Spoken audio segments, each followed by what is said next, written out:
Merci de nous rejoindre sur HK6 Télévision. Diagnostic d'aujourd'hui s'intéresse à un sujet sensible pour certains et tabou pour d'autres. Il s'agit bien de l'insémination artificielle. Cette pratique contre nature, entre guillemets, et fruit de l'intelligence humaine est aussi possible ici à Lubumbashi. Donc vous pouvez avoir un bébé à travers l'insémination artificielle ici à Lubumbashi. Est-ce un bébé né de l'insémination artificielle peut mener une vie normale et quelles sont les conditions à respecter pour une bonne réussite? Les réponses à toutes ces questions, vous les aurez au cours de cette émission avec notre spécialiste. Bienvenue à tous.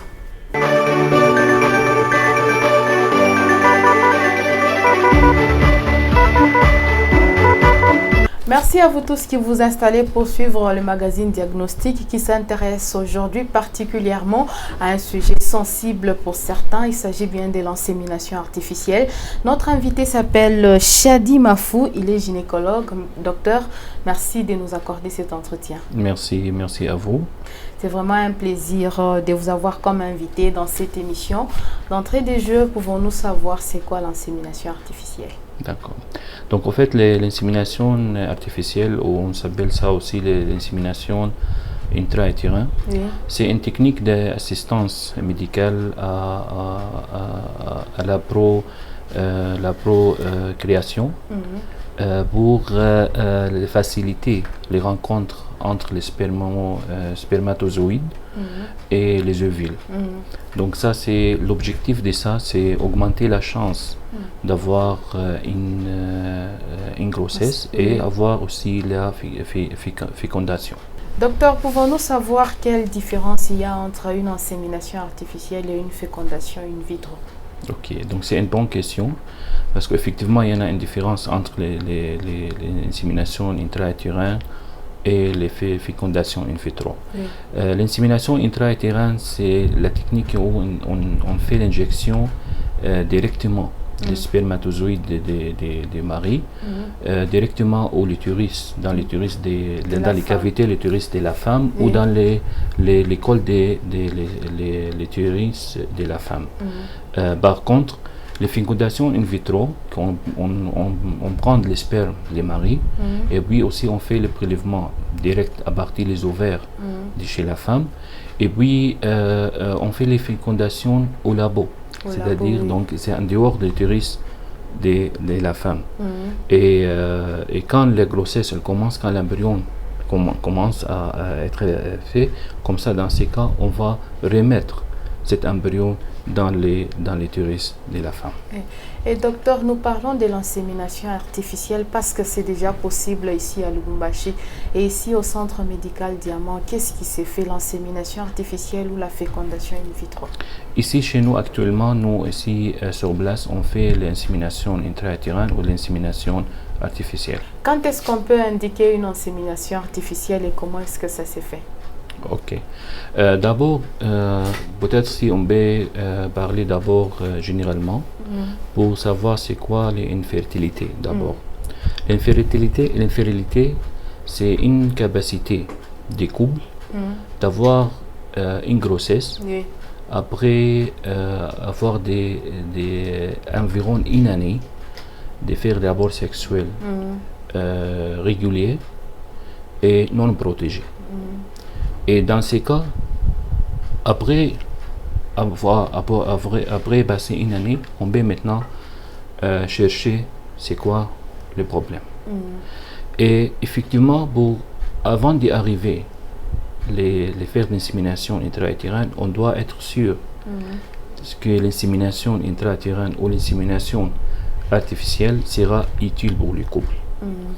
Si on va parler d'abord, c'est quand on fait ça.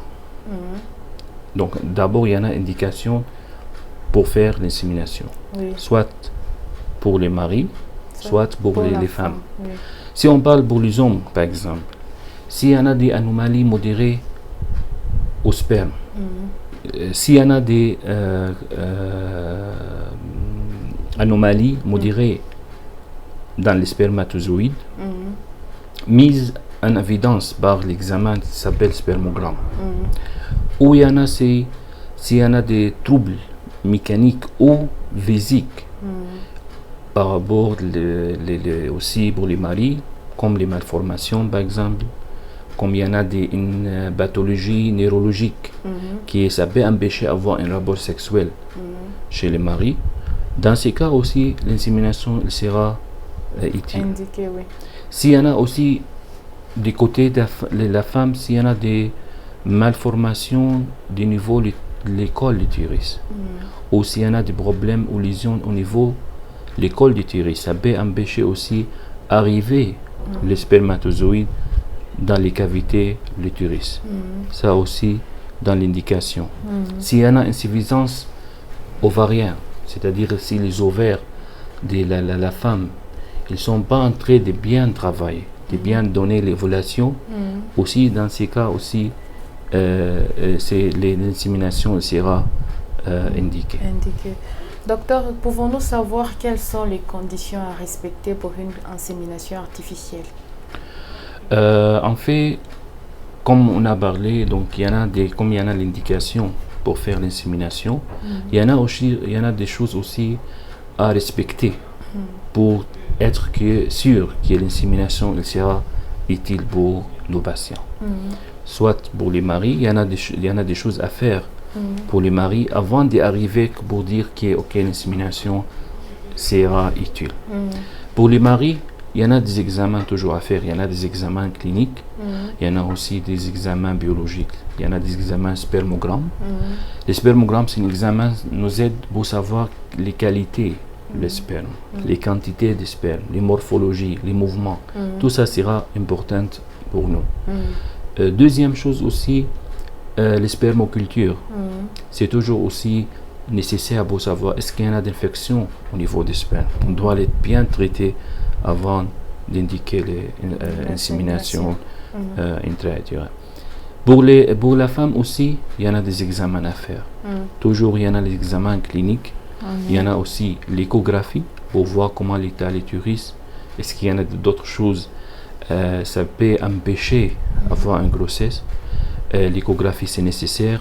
Il y en a le bilan hormonal qui est aussi nécessaire parce qu'on doit stabiliser les hormones aussi avant de faire l'insémination. Et aussi il y en a une radio, elle s'appelle stérosalpingographie. L'stérosalpingographie c'est très important aussi pour savoir si l'insémination sera indiquée ou non. Cette radio ça va nous aider pour savoir si il y en a la possibilité de la perméabilité le trompe. Parce qu'on a besoin au moins d'un seul trompe sera ouvert pour que l'insémination elle sera utile. Et cette radio, l'stérosalpingographie, c'est toujours réalisé maximum 10e jour des règles. Oui.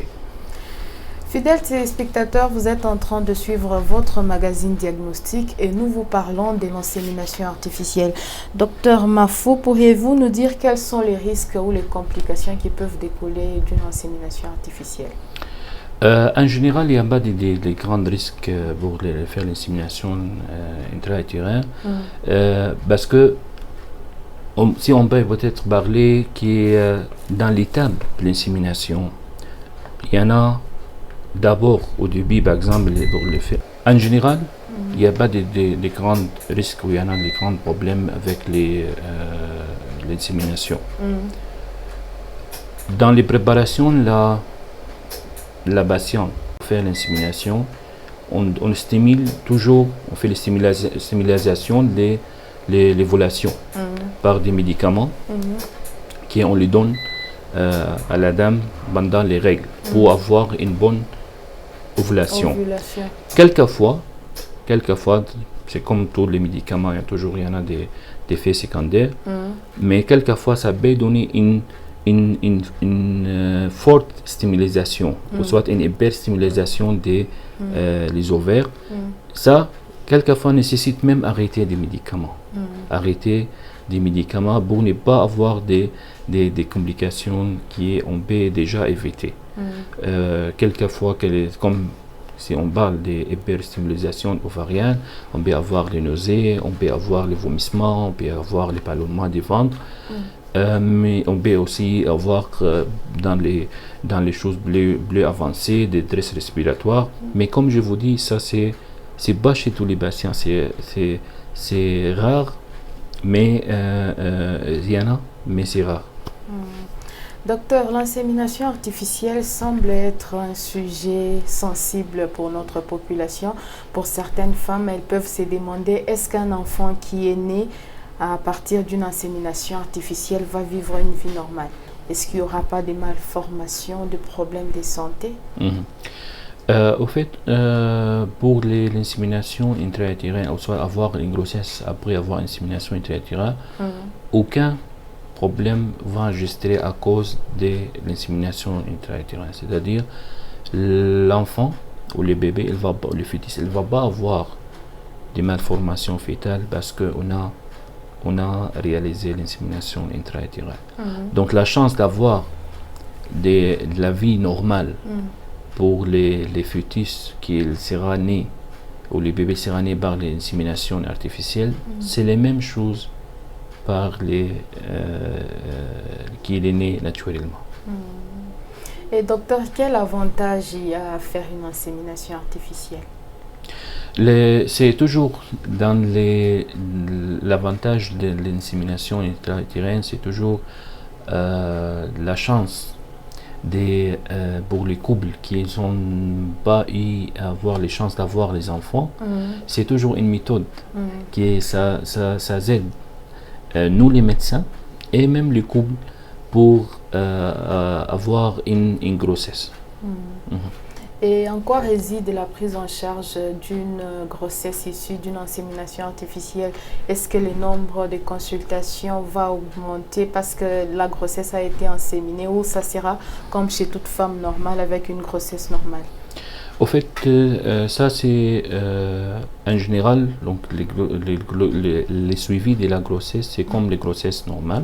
C'est vrai que on s'appelle ça une grossesse précieuse, mais aussi donc c'est toujours donc les examens qu'on va le faire pendant la grossesse, c'est toujours les mêmes examens qu'on fait pour toutes les femmes enceintes, parce que ça c'est très important. Ça c'est pour faire le suivi correctement pendant la grossesse avec les examens qu'on doit le faire systématiquement chaque trimestre de la grossesse pour arriver à un moment de l'accouchement à la fin de la grossesse sans problème. Et cet examen aussi sera réalisé pour nous aider pour s'il y en a des problèmes qui arrivent pendant la grossesse, on doit directement trouver une solution pour éviter les complications possibles. Fidèles téléspectateurs, nous vous parlons de l'insémination artificielle. Nous allons d'abord vous laisser suivre cette vidéo et nous allons nous retrouver juste après.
May it be the shadow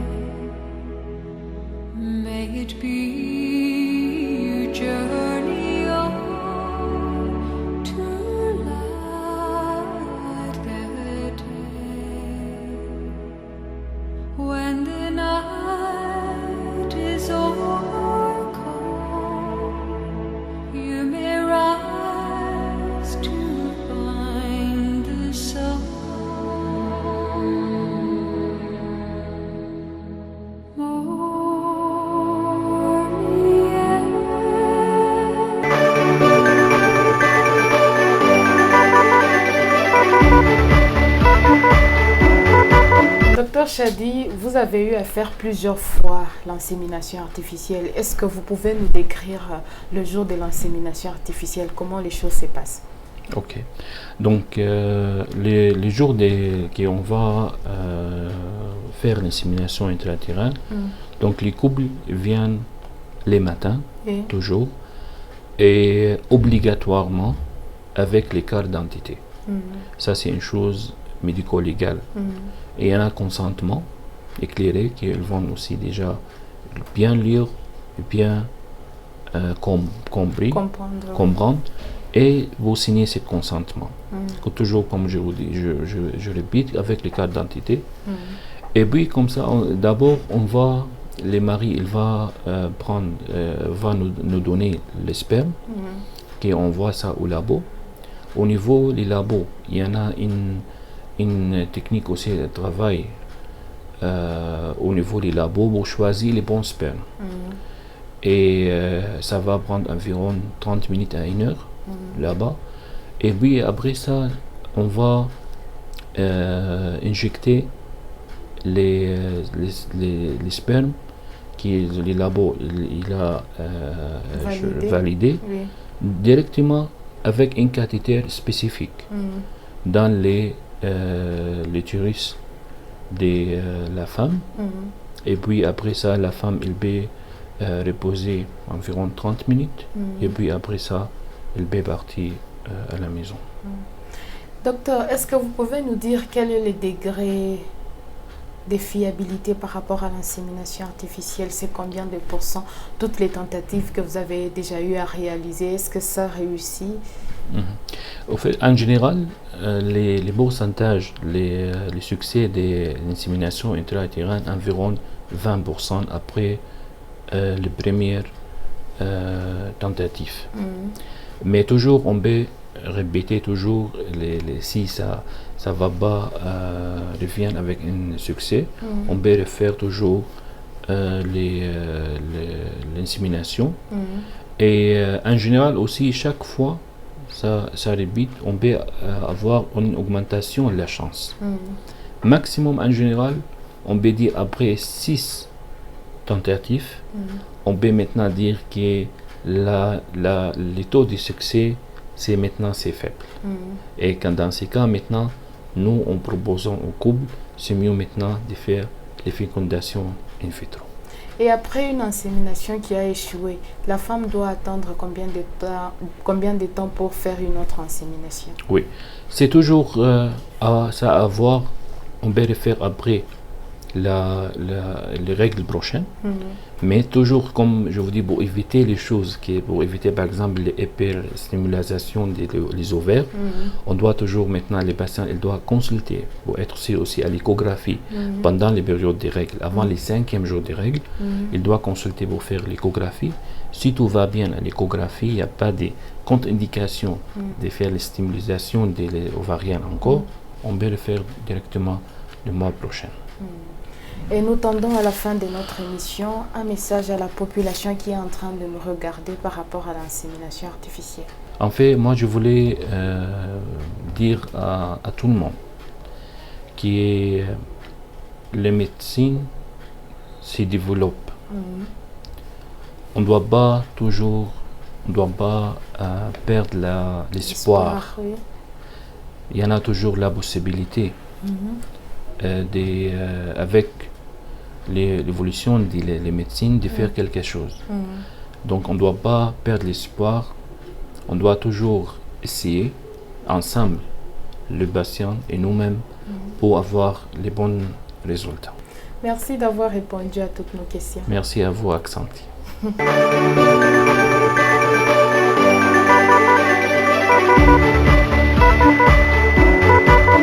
J'espère que tout ce que vous vouliez savoir sur l'insémination artificielle, vous l'avez reçu au cours de ce 1e numéro du magazine Diagnostic qui s'est intéressé à l'insémination artificielle. Au revoir et à la prochaine.